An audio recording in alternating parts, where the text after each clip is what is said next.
Assalomu alaykum va rahmatullohi va barakatuh.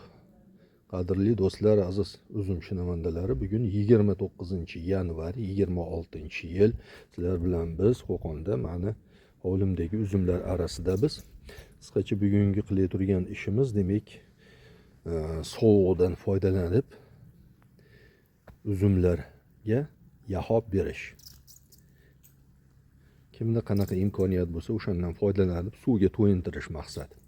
Bu kecha shamol bo'lgan kechqurun o'sha shamol dovondagi qorni bizga ham mana uchirib olib keldi. Yerda e'tibor bersalaring mana qorlar erib ketgan, lekin mana bu qismida tagida hashiylar, o'tgan yildan qolgan g'azonlar yig'ishtirilmay qolgan albatta. Ana shuning ustida qolganlari mana hozir qor uchqunlari saqlanib qoldi. Bu ham bizga xudo xolasa foyda beradi.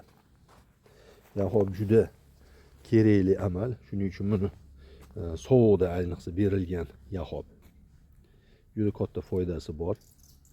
Ekin-tekinlarga, yerga, umuman yer mikroflorasiga. Shuning uchun buni imkon qadar sovuq kunlarda foydalanib qo'ysalaring foydadan xoli bo'lmaydi. E'tiborlaring uchun rahmat, kuzatib boringlar. Bir yangilik xudo xolasa chiqib qolsa aytamiz. Assalomu alaykum va rahmatullohi va barakatuh.